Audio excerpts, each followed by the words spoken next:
As promised, in our study today, we are going to discuss the great controversy and Daniel 11. Now, when I say the great controversy, I'm not speaking in general terms. I'm referring to the book, The Great Controversy, by Ellen White, as it relates to Daniel chapter 11. And as we begin our study, I would like to remind you that in the book of Daniel, we have four prophetic outlines. Four prophetic outlines which cover similar material. Not identical, but similar. They follow the same sequence. Those four outlines are Daniel chapter 2, Daniel chapter 7, Daniel chapter 8, and Daniel chapter 11. Basically, they follow the same sequence of powers and events. And so if we want to understand fully what has happened and what is going to take place in the future, we need to compare these four prophetic outlines and include all of the material together so that we might catch a complete view. You see, Daniel 2 gives us one perspective. Daniel 7 gives us an additional perspective. Daniel 8 gives us still another. And Daniel chapter 11 completes the cycle. But each outline has details which the other outlines doesn't have. And so we need to study all four of them and then put all of the material together. So as we begin, I would remind you once again that Daniel has four prophetic outlines. Daniel 2, Daniel 7, Daniel 8, and Daniel 11. Actually, you could say Daniel 8 through 10 and Daniel 11 through 12. But the outline itself is in Daniel 8 and in Daniel 11. Now, another very important point that we need to remember is that in Daniel chapter 7, the last power, the last human power which will rule on this earth is the little horn. We noticed that, didn't we? The little horn has two stages. One during the 1260 years, Revelation 13 says its wound will be healed, and after its wound is healed, it's going to rule the world, and finally it's destroyed when Jesus comes. So the last human power, the last human kingdom on planet Earth in Daniel 7 is the little horn. Now in Daniel chapter 8, the last human kingdom is also a little horn. We're going to notice that in a few moments. The little horn represents the same thing as the little horn of Daniel chapter 7. In Revelation chapter 13, the last power is the beast. You might say, well, wait a minute. The second beast that arises from the earth, that is the last power. But we need to remember that that beast which arises from the earth has primarily one purpose, and that is to give the power back to the first beast. In other words, the second beast does not rule by itself. Its purpose is not to rule the world itself, but to use its clout to restore the power to the beast. Are you understanding what I'm saying? Everything that this second beast does, it does with reference to the first beast. It makes an image to the first beast. It enforces the mark of the first beast. It commands the whole world to worship the first beast. In other words, this second beast does not actually globally rule the world on its own, but it does it with the purpose of restoring the power to the first beast. Now, we've already noticed that this beast of Revelation 13 is the same as the little horn. Remember we studied that last night? They have the same characteristics. They persecute the saints. They speak blasphemies against the Most High. They rule during the same period of time. You remember we studied that? And so the beast is the last human power, according to Revelation 13. The little horn is the last human power, according to Daniel 8. The little horn is the last human power in the world, according to Daniel chapter 7. And if we add 2 Thessalonians chapter 2, we discover that the last power, which will be destroyed at the coming of Christ, is the man of sin. And we already noticed that the man of sin is parallel to the little horn and to the beast of Revelation chapter 13.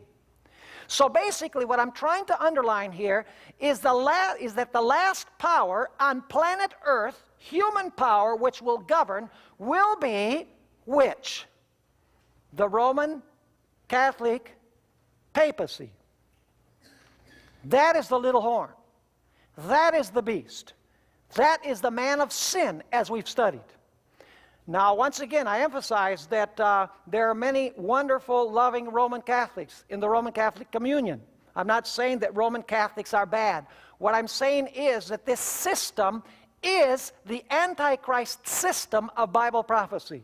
The hierarchy, in other words, the organizational structure as such, is the Antichrist, is the beast, is the little horn, is the little man of sin.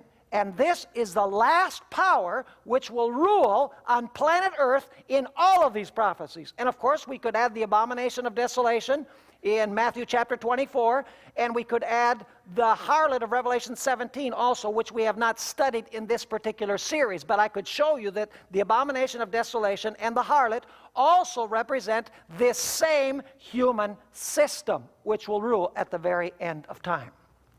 Now, in Daniel chapter 11, the very last power which will rule the world will be a power known as the King of the North.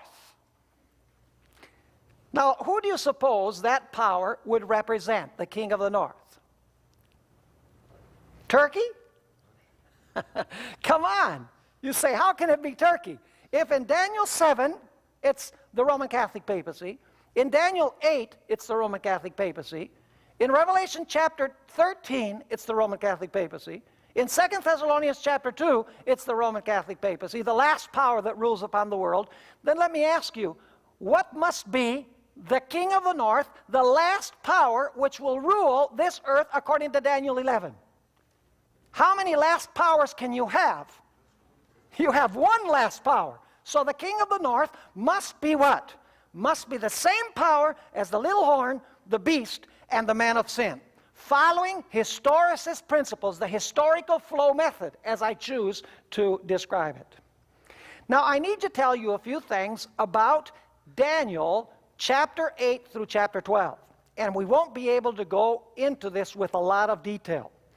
I've written actually a document titled, What is the Little Book of Daniel 8 through 12? And I show there that Daniel 8 through 12 is a unit in itself. In other words, Daniel 8 through 12 must be studied separately from the rest of the book. It's related to the rest of the book, but it is a book within a book, so to speak. And actually, everything in Daniel 8 through 12 is related to the 2300 days. Now, I'm going to describe Daniel chapter 8 very quickly, and then I want to go also to Daniel chapter 11 and show you that Daniel 11 is parallel to Daniel 8. In Daniel 8, you have two beasts. One of those beasts is a ram, and the ram has two horns. Have you ever read about that ram, which has two horns? Now, let me ask you, what does that ram represent? What kingdom does the ram represent? The chapter itself tells us. Daniel chapter 8 and verse 20 says that the ram represents the Medes and the Persians. Then after that, you have a he-goat. And the he-goat attacks the ram, breaks its horns, and the he-goat has a notable horn on its head, which is identified as its first king. Let me ask you, what does the he-goat represent in Daniel chapter 8? It's clearly identified in verse 21 of chapter 8. It says that the he-goat with the notable horn represents Greece, and the horn represents its first king. Now let me ask you, who was the first king? The first king of the Greek dynasty at this period of Greece was Alexander the Great.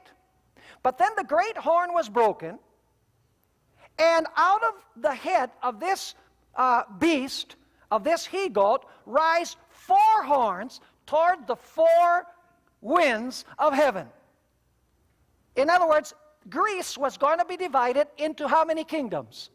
Greece was going to be divided into four kingdoms. And then as you continue reading Daniel chapter 8, you discover that after Greece, with the horns, you have a little horn which rises and rules over the earth.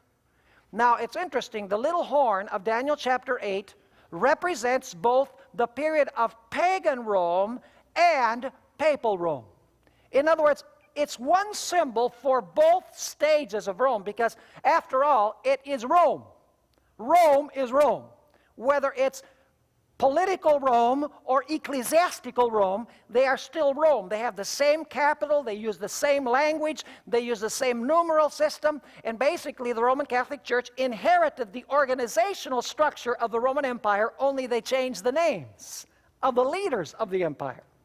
And so in Daniel chapter 8, you have a little horn, just like you have in Daniel chapter 7 after Greece. Are you following me so far? And then you'll notice in Daniel chapter 8 that this horn is doing all sorts of nasty things, just like the little horn in Daniel chapter 7. And then Daniel hears two angels that are speaking in heaven. And one says, how long is it going to be until this little horn is taken care of, until God does something about this little horn, who blasphemes the Most High, who tramples the saints of the Most High, does many of the things that the little horn of Daniel 7 did? How long is it going to be until this little horn is judged? And the answer comes, unto 2,300 days, and the sanctuary shall be what? And the sanctuary shall be cleansed, or the sanctuary shall be restored. Actually, it's talking about the judgment. In its context, it's speaking primarily of the judgment that God is going to perform against whom? Against the little horn for what the little horn has done.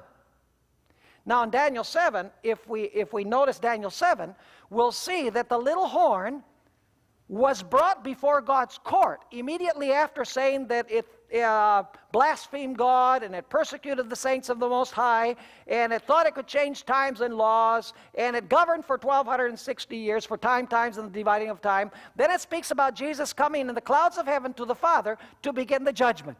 And it says that judgment was given in favor of the saints of the Most High and against the little horn. In Daniel 8, we have the same thing.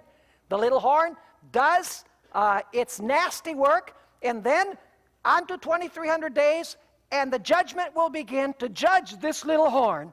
And then the time comes when God's people are going to inherit the kingdom.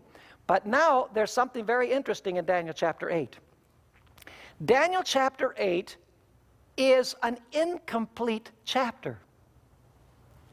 Because even though Daniel hears these two angels speaking, and he hears unto 2,300 days, and the sanctuary shall be cleansed, actually, as we've studied previously, Daniel did not understand the meaning of the 2,300 days. He knew that the 2,300 days were actually what? Years. You see, he felt that God was going to extend the 70 years of captivity. He says, God said that we're going to be 70 years, and then the sanctuary is going to be restored. But now he's saying 2,300 days or 2,300 years and the sanctuary will be restored. He says, I can't understand the 70 years as they relate to the 2,300 years. And so in Daniel chapter 9, he begins praying to the Lord. He says, Lord, please give me understanding. Maybe our sins are so great. Maybe Israel has gone so far astray from you that you've decided that 70 years of punishment isn't enough. You've decided to extend the period to 2,300 years. And Daniel is praying to God. He says, don't delay. In chapter 9 and verse 19, he says, please, Lord, don't delay. And then, of course, Gabriel is sent back in Daniel chapter 9. And he says to Daniel, 70 weeks are cut off for your people and your holy city. Cut off from where? Cut off from the larger prophecy of the 2,300 years. In other words, the first 490 years of the prophecy of the 2,300 days applies to the literal Jewish nation. And as we've studied, that period began when? From the going forth of the word to restore and build Jerusalem, which is 457 BC. And it takes us to what date? 34 AD, when Stephen was stoned. So the first segment of the 2,300 days are the 490 years, which are mentioned by Gabriel and explained by Gabriel in Daniel chapter 9. Let me ask you then, does Daniel 9 bear a very close relationship to Daniel chapter 8? Of course. You see, at the end of chapter 8, Daniel, when he hears about the 2,300 days or years, you can read it in the last verse, verse 27 of chapter 8, he gets sick. The angel is not able even to finish the explanation of what 2,300 days means. And so the explanation is suspended. But in chapter 9, Daniel is praying for understanding, and Gabriel is sent, and Gabriel gives him understanding. And he says, the 2,300 days will begin with the going forth of the word to build, to restore, and to build Jerusalem. That's when the 2,300 days will begin. The first 490 years are the first segment of the 2,300 years. Are you understanding what I'm saying? So Daniel 9 provides the beginning date for the 2,300 days of Daniel chapter 8. So is Daniel 9 related to Daniel 8? Most certainly, yes. It gives us the starting point for the 2,300 days or the 2,300 years. You see, God wouldn't say unto 2,300 days and the sanctuary would be cleansed and then not give any beginning point for the 2,300 days. He'd say, well, you just guess when they start. No. In Daniel 9, God gives us the starting point. It's when the command is given to restore and to build Jerusalem. 457 BC. Now what about Daniel 10? Is Daniel 10 related to the 2,300 days? It most certainly is. In Daniel 10, basically what you have is a battle. There is a power which is known as the Prince of Persia, which if you read Daniel chapter 10, you'll see very clearly that it is a reference to Satan. He's working behind the scenes upon the minds of the kings of Persia to keep them from giving the decree which will lead to the fulfillment of the 70 weeks. Basically, what the devil is doing, he's trying to influence the kings of Persia, telling them, don't let those people go. Don't let them go back to their city. Don't let them go back to establish their religion. Why would the devil want to keep the Persian kings from giving the decrees to rebuild the temple and to rebuild the city and to restore the city? Because if that is not fulfilled, the 70 weeks will not what? The 70 weeks and the 2,300 days will not begin according to schedule. And so there's this battle going on between the Prince of Persia and Gabriel, two angelic beings. And do you know that this Prince of Persia is so powerful that Gabriel is not able to prevail against him? And so it says there in the last part of Daniel chapter 10 that Michael, the great prince, one of the great princes, comes and he helps Gabriel in his struggle with the Prince of Persia. And as a result, the kings of Persia give the decrees that will make the fulfillment of the 70 weeks and the 2,300 days possible. Are you following me so far? Yes or no? Is Daniel chapter 10 related to Daniel 9 and related to Daniel 8? Of course. See, Daniel 8 introduces the 2,300 days, gives no beginning date, because Daniel got sick. So in Daniel 9, God says, I'm going to tell you when the 2,300 days begin. From the going forth of the word to restore and build Jerusalem. That's when they start. And there's going to be 490 years which will apply to the Jews. That belongs to your city and it belongs to your people. In Daniel chapter 10, you have the struggle between Gabriel, which by the way took the place of Lucifer, and Satan, the prince of Persia, Gabriel trying to convince the kings of Persia to give the decrees which will fulfill the prophecy of the 70 weeks, and the prince of Persia, Satan, trying to get them to go against and not give the decrees. But of course, it says there that Michael, along with Gabriel, prevail, and the decrees are given right on schedule. Now we've come to Daniel chapter 11. Daniel 11 begins at the same place where Daniel 8 began. Are you with me? You know, unfortunately, we can't read every single verse. What I'm trying to do this evening is give you a global view. You know, I have 20 tapes in a series I did on Daniel, just on Daniel 11. And so how do you cover probably 25 hours of material in 1 hour? It's impossible. So all I can do is give you a global view. By the way, those tapes are available from Secrets Unsealed. If some of you feel really ambitious and you want to sit down, it's not the type of thing that you want to put in your cassette player if you're driving down the highway. You have to have your Bible with you, and you have to have your study and resource materials, your notebook, and you have to be able to stop and return the tape and listen again to make sure that you're catching everything that I'm saying, because it's a very intensive, very in-depth study of Daniel chapter 11. But what I want you to see this evening is the global view. If you read Daniel chapter 11, you're going to discover that it begins at the same spot that Daniel 8 began. Daniel 8 began with which kingdom? The ram, with the Medes and Persians. It continued with which kingdom? With Greece. And then Greece was divided into what? Into 4 kingdoms. Let me show you that. Daniel chapter 11. We'll read these verses. Daniel chapter 11, and I want to start reading at verse 2. And now will I show thee the truth. Behold, there shall stand up, by the way, stand up means begin to rule, begin to reign, shall stand up yet 3 kings where? In Persia. So when Daniel 11 begins, it begins in which kingdom? In Persia. And the 4th, that is the 4th king of Persia, shall be far richer than they all, and by his strength, through his riches, he shall stir up all nations against the realm of Grecia. If I had time, I would show you that this 4th king is Artaxerxes the first, who gave the decree to restore and build Jerusalem. Interesting that it would begin with this very king. Now notice verse 3. And a mighty king shall stand up, that shall rule with great dominion and do according to his will.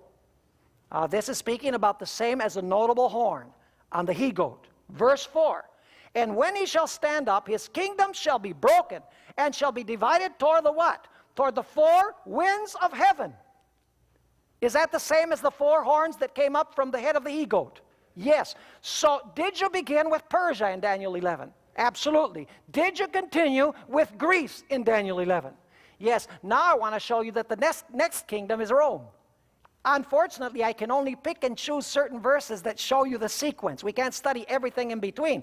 It would take us at least 5 or 6 sessions just to study all of the historical details that are mentioned in this chapter.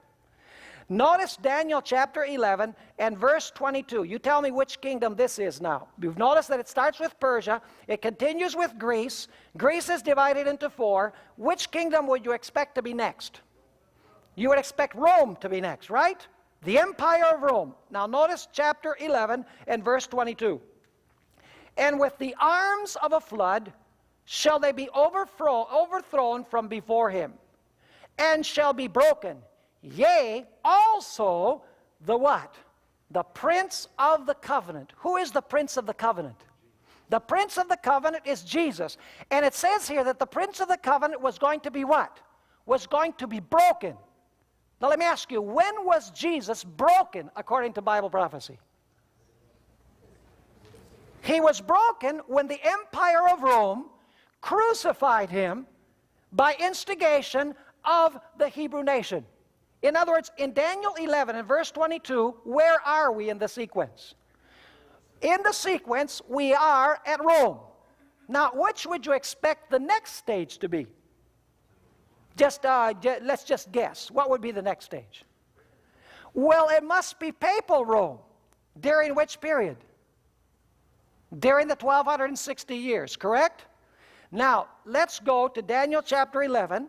Daniel chapter 11, and let's read starting, I wish we could go all the way from verse 30, because verse 30 actually begins this last power.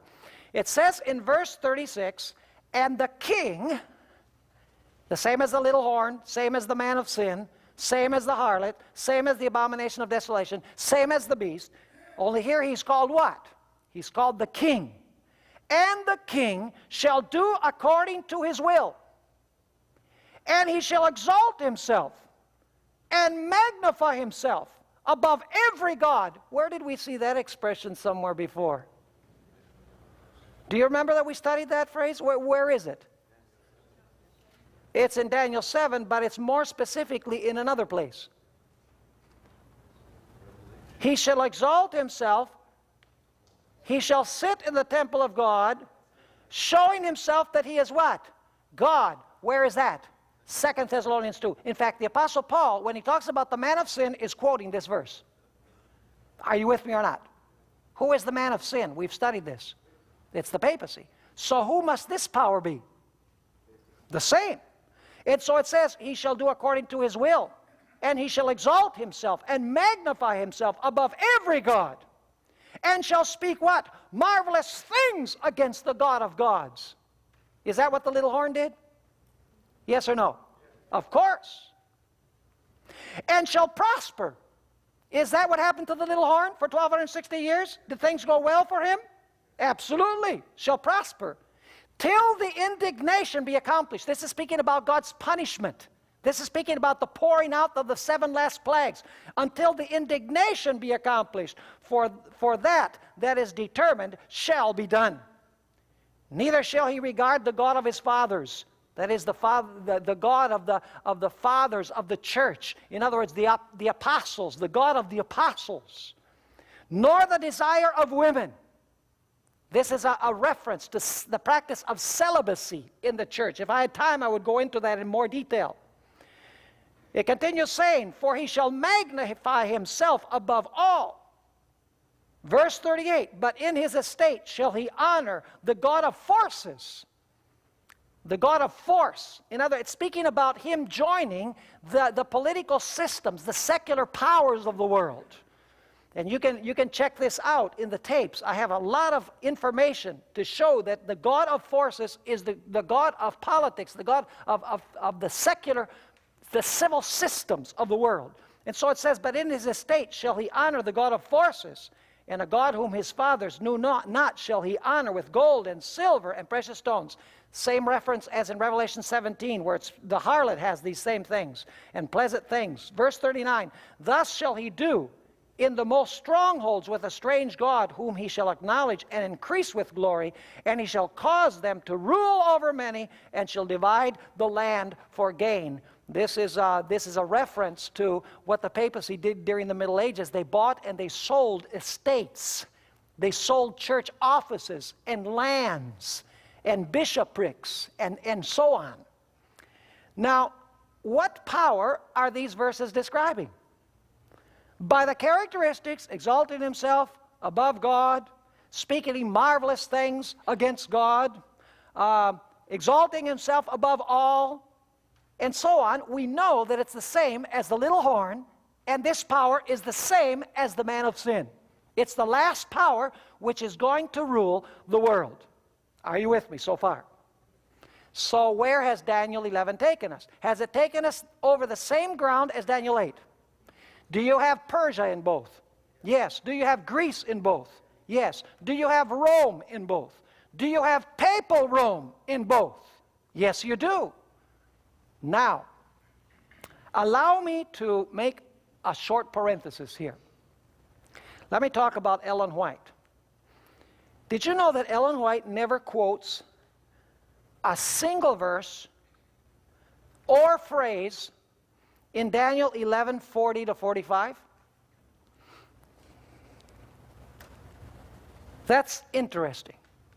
Ellen White never quotes. She never even alludes to a single phrase in Daniel 11:40 to 45. And somebody says, well, then Ellen White must have been silent about the identity of the King of the North. My question is, was she really silent about the identity of the King of the North, who the King of the North represented, this last power, or did she have clearly in mind who this power was? Well, the fact is that Ellen White does not refer to Daniel 11 very frequently in her writings.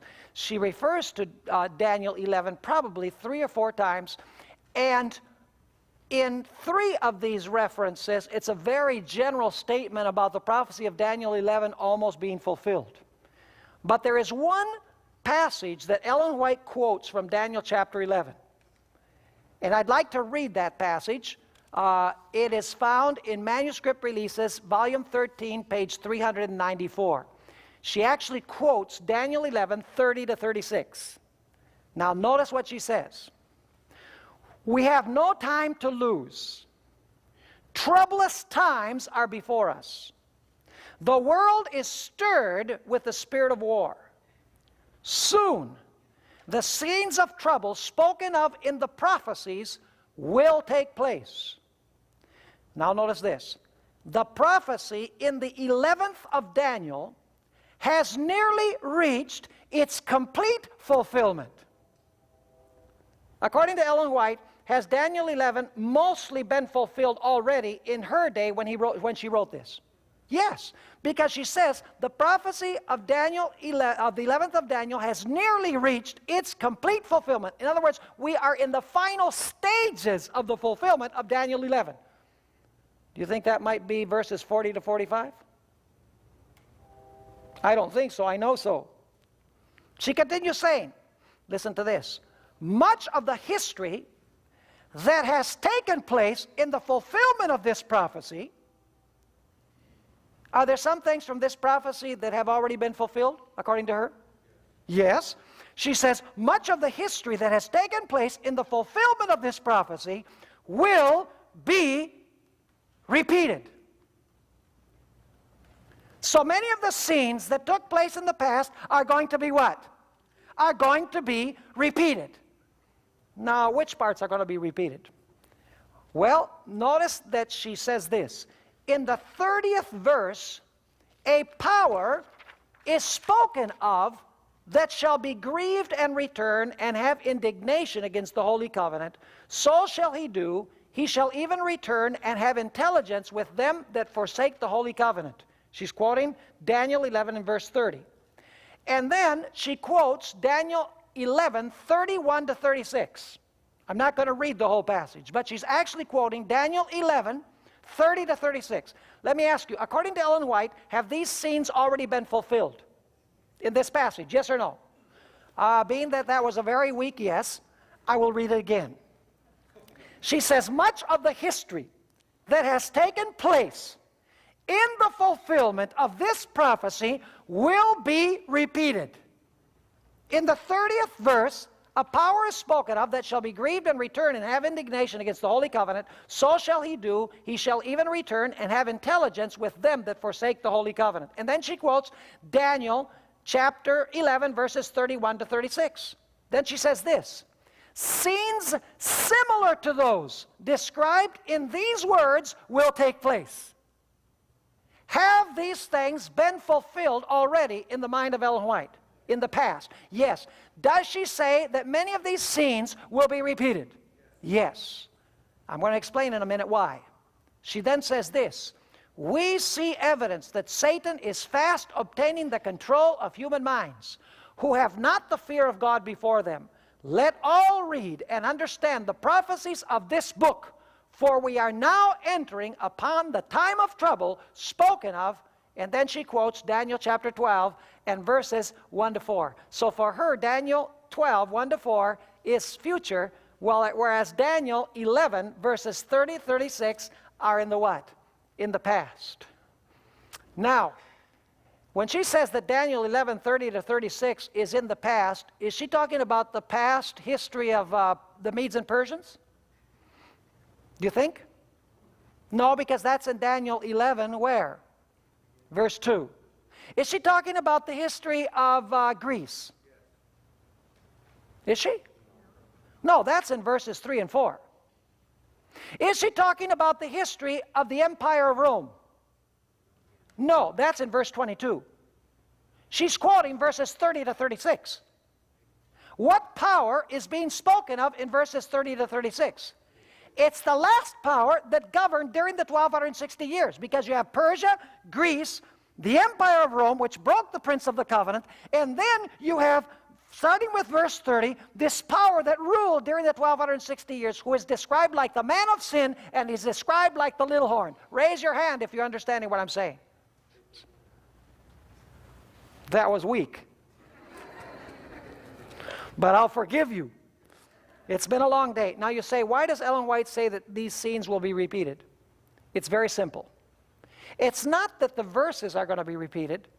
The scenes that took place in the past are going to be similar to what's going to take place in the future. Do you know why? Because the power that did all of these things in the past is going to resurrect from its wound, and it's going to rule again. Are you with me? In other words, Daniel 11, 30 to 39 is not going to be fulfilled again. What's going to happen is because the same power that ruled during that period is going to resurrect once again from the deadly wound that it received. It is going to behave the way that it did at that time in Europe, only at the end of time it's going to be on a global scale. Are you understanding me? Yes. Good. Now, we need to go to Daniel chapter 12 and verse 1. Ellen White does not quote any verse from Daniel 11:40 to 45. So some people say Ellen White didn't have anything to say about Daniel 11:40 to 45. Not so fast. Does Ellen White understand which power is being spoken of in the verses before Daniel 11 verse 40? Does she know what power it's talking about? Yes. Now we need to go to Daniel 12 and verse 1, which comes after the verses that she doesn't quote. See, we studied the verses before. She identifies that as the period of papal power. She skips Daniel 11:40 to 45. Doesn't say anything about those verses, but then we need to ask, does she have anything to say about Daniel 12 and verse 1? And the answer is yes. She has several quotations of Daniel 12 and verse 1. First of all, let's read Daniel 12 and verse 1. It says there, and there are 3 points that I want us to notice from this verse, and at that time shall Michael stand up. What does the expression "at that time" indicate? Is there any connection with the previous verse? Any connection with the previous passage? What do you think?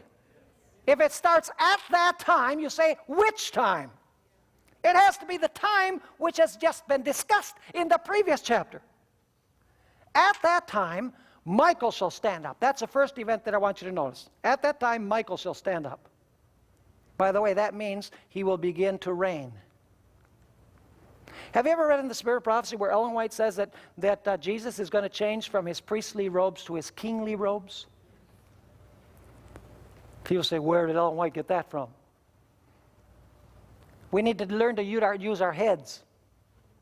See, Ellen White doesn't say things that aren't in the Bible. The trouble is we're too lazy to find them in the Bible. Let me ask you, how is Jesus garbed today? According to the book of Hebrews, he's garbed or he's dressed as a high priest. How is Jesus garbed when he comes the second time? Revelation 19 says that he's garbed as a king. Now, if now he's garbed as a priest, and when he comes he's garbed as a king, he must have changed at some point. And he begins to rule when probation closes. Is that when Jesus begins to reign? When probation closes? Yes. And so it says, at that time Michael shall stand up, the great prince which standeth for the children of thy people. And there shall be, here's the second point, there shall be a time of trouble such as never was since there was a nation, even to that same time. Is there a sequence in this verse? Michael stands up, begins to rule, then what comes after that? After that comes a what? A time of trouble. And then notice it says, at that time, which time? At the conclusion of the what? No. At the end of the what? Of the time of trouble. It's just talked about the time of trouble. It says, at that time, at the time of trouble, what will happen? Thy people shall be what? Delivered. The question is, delivered from whom? Delivered from this last power. We're going to notice it in a minute. At that time, thy people shall be delivered. Everyone that shall be found what? Everyone that shall be found written in the book. Do you see a sequence here? There's 3 events in Daniel 12 and verse 1. First event, Michael stands up. Which, by the way, in Daniel 11 verse 2, it says 3 kings will yet stand up in Persia. That means that 3 kings will still rule in Persia. So stand up means to rule. Daniel 11 itself explains it. So the first event in Daniel 12 and verse 1 is that Jesus will begin to what? To rule. And then when he stands up to rule, what is going to take place? The time of trouble. And when the time of trouble is transpiring, what is going to happen? God's people will eventually be what? Delivered from the time of trouble and from their enemies. Everyone who is found what? Written in the book. Is this clear in your mind? Now, we need to relate Daniel 12 and verse 1 with Daniel 11, 40 to 44 and 45. I'm going to do a little parallel now. Daniel 11, verse 44. It says here, and we're going to come back to this in a moment. It says, but tidings out of the east and out of the north shall trouble him. In other words, it's going to trouble. There's going to be some news from the north and from the east that is going to trouble the king of the north, this last power. And what is he going to do as a result? Therefore, he shall go forth with what? With great fury. What is it that gives him great fury? The tidings from the north and from the east trouble him. They shake him up. That's a good translation. They shake him up. And he goes out as a result with great fury to destroy and utterly make away many. By the way, that's parallel in Daniel chapter 12 and verse 1 with the standing up of Michael. Verse 45, and he shall plant the tabernacles of his palace between the seas, and actually the King James has a bad translation. It is between the seas and the glorious holy mountain. The glorious holy mountain is what? Zion. And what city is there? Jerusalem. And by the way, this word seas here is a poetic plural which refers to the Mediterranean. The Mediterranean is referred to in the poetic portions of the Old Testament with the plural seas, because big seas were not spoken of as sea, but as seas. In other words, this power is going to set up the tents of his palace between the Mediterranean and Jerusalem. You say, well, that sounds pretty literal. Do you actually think that this battle is going to take place in the Middle East? What is Jerusalem today? Where is Jerusalem today, according to what we've studied? Who is Israel today? Israel is what? Worldwide. What is Babylon, who wants to destroy Israel? It's a worldwide system. So this valley between the seas and the holy, glorious mountain, is that a literal place? No. It's referring to the wicked in the world gathering against God's righteous people where? Everywhere in the world where they're found. And why does he set the tents of his palace there? Because he wants to what? He's filled with fury, and he wants to what? He wants to destroy God's people. That is parallel to the time of trouble of Daniel 12 and verse 1. Are you following me or not? But then it says, in verse 45, he shall plant the tabernacles of his palace between the seas and the glorious holy mountain. Yet he shall come to his end, and none shall help him. That is parallel to the part in Daniel 12 verse 1 where it says, at that time your people shall be delivered, everyone who is found written in the book. Are you following me? So Daniel 12 and verse 1 is actually describing the three stages or three events of Daniel 11 verses 44 and 45. Daniel 11:44 first of all says that tidings from the east and the north will trouble him, and he will go out to what? To destroy God's people. And when he goes out to destroy God's people, at that time, what is Jesus going to do? Jesus is going to stand up in favor of his people, it says here in Daniel chapter 12 and verse 1. Then it says that the king of the north plants the tents of his palace between the seas and the glorious holy mountain. In other words, he surrounds spiritual Israel to what? With the intention of destroying it. And that is parallel to the time of trouble such as never has been seen of Daniel 12 and verse 1. And in Daniel 11:45, where it says that the king of the north comes to his end with none to help him, is parallel in Daniel chapter 12 and verse 1, where it says God's people will be what? Will be delivered from his power. Everyone who is found what? Everyone who is found written in the book. Now we need to go back to Ellen White. So far, so good? Now we need to go back to Ellen White. Because I said that Ellen White does quote Daniel 12 and verse 1. Is she clear about Daniel 11:30 to 39? Yes, that's the period of the first period of papal supremacy. Now you say, what about what happens after verses 40 to 45? Does she have anything to say?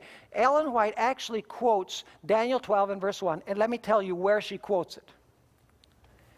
This verse, Daniel 12 and verse 1, she quotes to begin the chapter in the great controversy titled The Time of Trouble.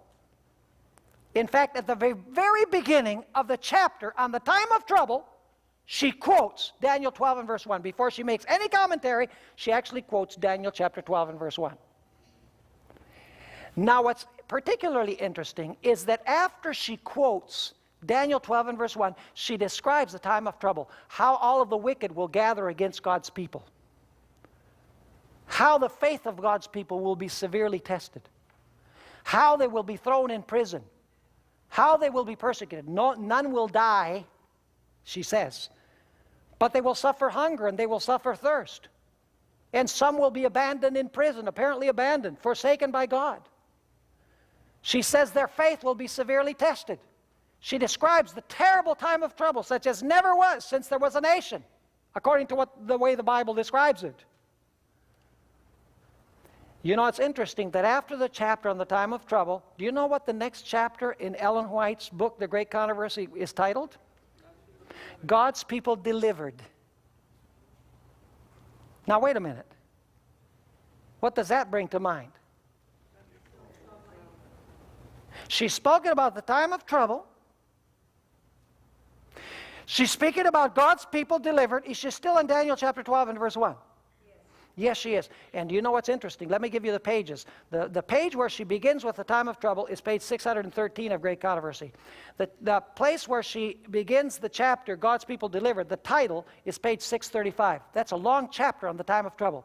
And then, interestingly enough, on page 637, immediately after speaking about the deliverance of God's people, Ellen White quotes Daniel chapter 12 and verse 2, where it speaks about many who rest in the dust of the earth will be raised, some to everlasting life and some to everlasting contempt. Does Ellen White quote Daniel chapter 12 and verse 1? Is she clear on Daniel 12 and verse 1? She sure is. In fact, when she quotes Daniel 12 and verse 1, on page 613, she not only begins with Daniel 12 and verse 1, but she actually, the first page describes how Jesus changes his priestly garments to his royal garments, and now how Jesus is now going to take his kingdom. He's going to reign. And then she describes the time of trouble. There she's discussing the standing up of Michael. She discusses the time of trouble, and then she speaks about the deliverance of God's people on page 635. Does Ellen White have very clear in mind the meaning of Daniel chapter 12 and verse 1? Yes, she does. Does she have very clear in mind the meaning of Daniel 11:30 to 39? Yes. But now we have this problem. Ellen White does not quote Daniel 11:40 to 45. Now here's the million-dollar question. Where would you expect to find Ellen White's comments on Daniel 11:40 to 45? Where would you expect to find them?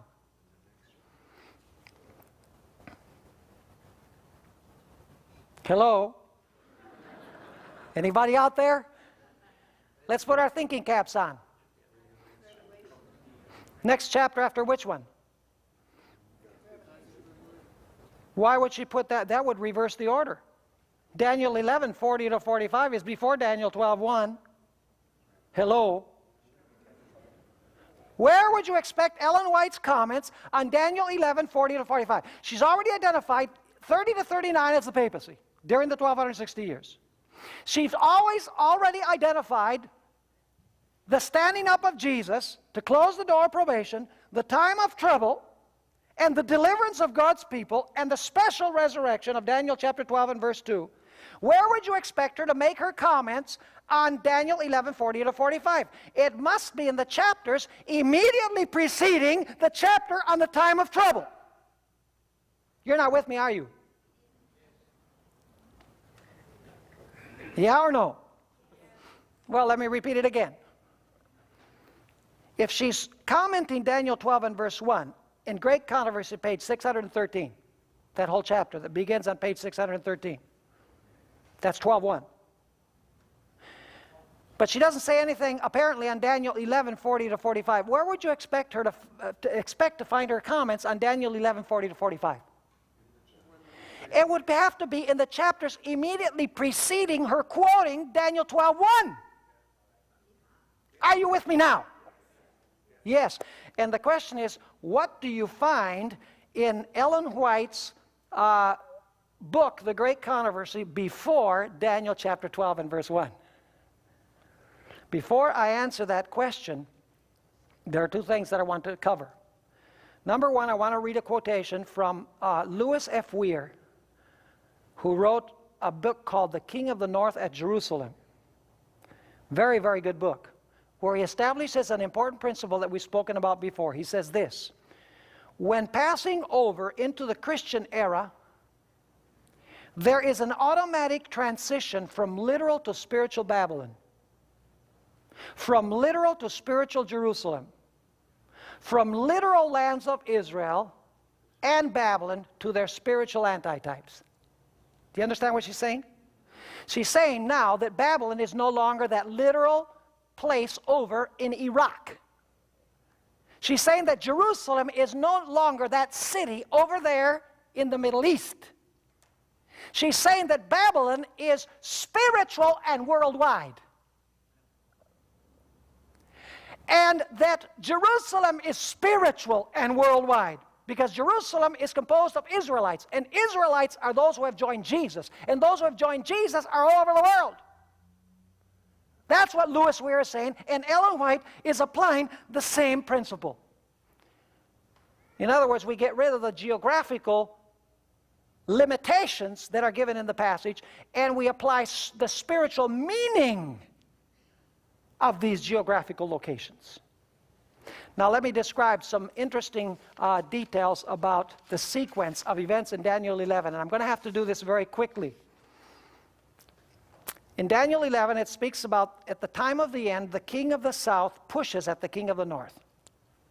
That word pushes means to attack with horns. It's the same word that is used in Daniel 8 where the he-goat is trying to gouge the ram with his horn. In other words, he wants to destroy him. So is there going to be a power at the time of the end who's going to try and destroy the king of the north? Absolutely. But then it says that the king of the north rises against the king of the south like a tempest. In fact, it says that he overflows and passes over. He enters even into the glorious land. By the way, the glorious land is Israel. But remember that we're dealing here with what? We're dealing here with symbolic language. We're not dealing with the literal Jerusalem. We're dealing with spiritual Jerusalem. He enters the glorious land. And when he enters the glorious land, which, by the way, the glorious land today would represent the what? The church. The worldwide church, the Christian church. It says that some escape from the hands of the king of the north when he enters and conquers the glorious land. But it also says that others fall into his hands. Don't forget this. This is important. Then it says that he will go out to utterly destroy and make away many. But tidings from the north and the east will what? Will shake him up. And when he hears these tidings from the north and the east, he's going to what? He's going to go and try and destroy and make away, utterly eradicate a certain group of people. And then he plants the tents of his palace between the seas and the glorious holy mountain to deliver a death blow. But when he's going to do that, he comes to his end, and he has no one to help him. That's the sequence of events in Daniel 11. Now, I said that Ellen White would comment on Daniel 11:40 to 45 in the chapters before the chapter on the time of trouble. Right? Now, what do you find in the chapters, say the 5 or 6 chapters before the chapter on the time of trouble? Let me describe what you find in the writings of Ellen White, and I'll go through this quickly. She speaks about the wounding of the Roman Catholic papacy in the French Revolution. By the way, that is the attack on the king of the north, to try and destroy him. Then she speaks about how the wound begins to heal, and this system begins to take over the world. Then she describes that the papacy enters the United States, overtakes the United States, particularly Protestantism as represented in the United States. That's the entering the glorious land, by the way. Then she describes how the papacy ascends to global power. And how when crunch time comes, many who have been in the remnant church will be overcome by this system and will abandon the remnant church. But she says that many will escape from the hand of this power and join God's remnant people. That's what's being described in Daniel 11. By the king of the north overcoming some, but some escaping from his hand. It's really describing the shaking. Then she describes how a national and finally a universal Sunday law will be proclaimed. And God's people will proclaim the message about the Sabbath, about the seal of God. By the way, do you know that in Revelation chapter 18, where it speaks about the angel that comes from heaven, that glorious angel that comes from heaven, fills the earth with his glory, condemns Babylon because Babylon is filled with demons and fornicates with the kings of the earth. In other words, it's mixing church and state. Do you know, interestingly enough, that message comes from heaven, and in the Bible, heaven is in the north. And in Revelation 7, the sealing of God's people, by the way, the seal is what? God's holy Sabbath. The sealing takes place by an angel that comes from the east. Tidings from the north and from the what? The east, concerning God's law, concerning the Sabbath. And what is that going to do with the religious powers of the world? They are going to become what? Infuriated, just like it says in Daniel chapter 11. The message that comes from the north and the east will infuriate the world. And then probation will close. And a death decree will be proclaimed against God's people. That's what's being described by the king of the north setting up his strategic tents in a place between the seas and the glorious holy mountain. He's in a strategic place in the valley of Megiddo, where all of the principal battles took place against literal Israel. In other words, he's gathering in a strategic place to deliver a final death blow against God's people. Only at the end, it's not going to be on a local level. It's going to be what? Global or worldwide. Is there going to be a terrible time of trouble which will ensue according to Ellen White? Yes, absolutely. Are God's people going to be delivered from this death decree? She describes it. Then there's going to be a special resurrection, and then Christ will set up his everlasting kingdom. So let me ask you, is Ellen White silent on Daniel 11:40-45? She's not silent about it. She has much to say. She takes the symbols, and what does she do? She interprets them. She does much like we did with the 24 elders. Remember what we did with the 24 elders? You know, it speaks there about, it speaks about 4 living creatures. It speaks about 24 elders. It speaks about a lamb, as though he had been slain, and one seated on the throne. None of them are identified. In Revelation 4 and 5, they're not identified. It just says there's one sitting on the throne, there's 24 elders, there's 4 living creatures, and there's a lamb as if he had been slain. All you have is symbols.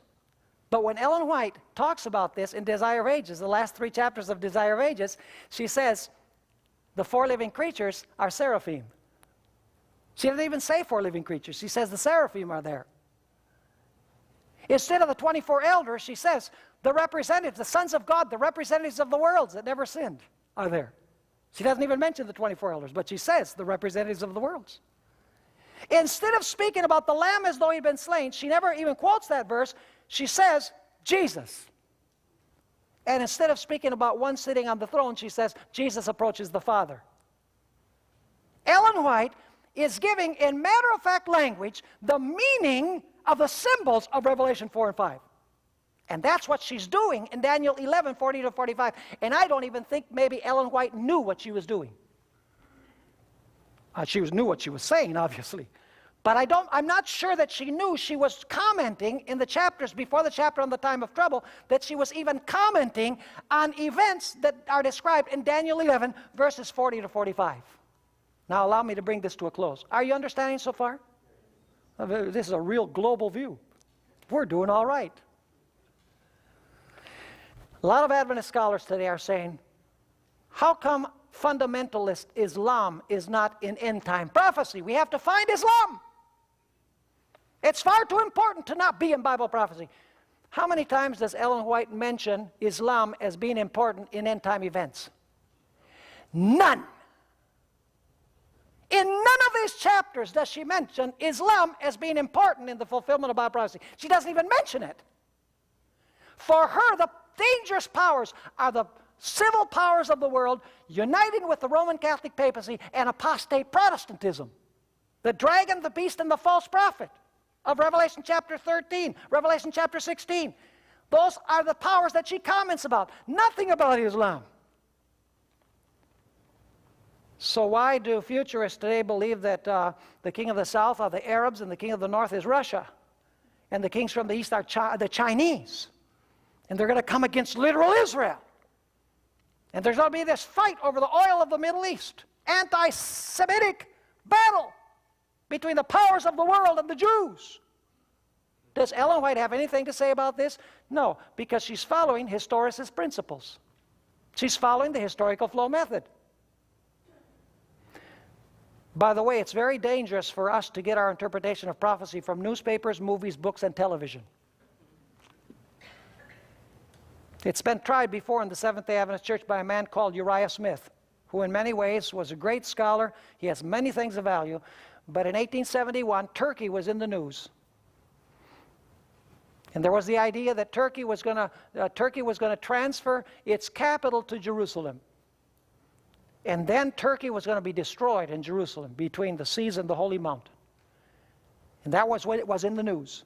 And so Uriah Smith, you know, when they were talking about transferring the capital of Turkey, he says, no, Turkey has to be in the Bible somewhere. Where? Oh, here it is, the king of the north.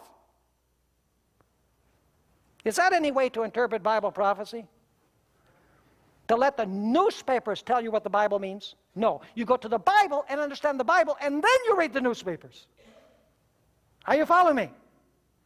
And so Uriah Smith changed the interpretation of the king of the north. And for decades, the Seventh-day Adventist Church, the evangelists and the scholars were teaching that Turkey was the king of the north. Now you tell me, how can you have Babylon, Medo-Persia, Greece, Rome, in Daniel 2, in Daniel 7, in Daniel 8, but in Daniel 11 you have Persia, Greece, pagan Rome, papal Rome, and Turkey. How does that follow any biblical principles? It's a violation of biblical principles. Allow me to close by reading you one statement from James White, the husband of Ellen White. He says this: if the feet and 10 toes of the metallic image are Roman, if the beast with the 10 horns that was given to the burning of the flames of the great day be the Roman beast, if the little horn which stood up against the prince of princes be Rome, and if the same field and distance are covered by these 4 prophetic chains, then the last power of the 11th chapter, which is to come to his end and none shall help him, is Rome. Are you catching this logic? But if this be Turkey, as some teach, then the toes of the image of the 2nd chapter are Turkish. The beast with the 10 horns of the 7th chapter represents Turkey. And it was Turkey that stood up against the Prince of Princes in the 8th chapter of Daniel. The dangerous powers in this world, folks, are when the kings of the earth allow the Roman Catholic papacy to ascend to power again. Aided by the United States of America, the very country that God chose to separate church and state. The very country that incorporated into its Bill of Rights, in the amendments of the Constitution, that Congress shall establish no law, shall make no law, respecting an establishment of religion or prohibiting the free exercise thereof. The character of the United States is going to change when it caters to the papacy. And then God's people who speak out will be marked. That is reality. And even in the Adventist Church, many are trying to change this view. May God help us to proclaim the correct view, because there are many sincere people that are hungry and thirsting for the truth, and they need to know it. Let us pray. Father in heaven, we thank you for what we've been able to study this evening. We ask, Lord, that you will give us the opportunities and help us keep our eyes open to looking for chances to witness to people about these great things from your word. We thank you for having been with us in this series, and we ask that you will bless us as we return to our homes. We pray these things in the precious name of Jesus. Amen.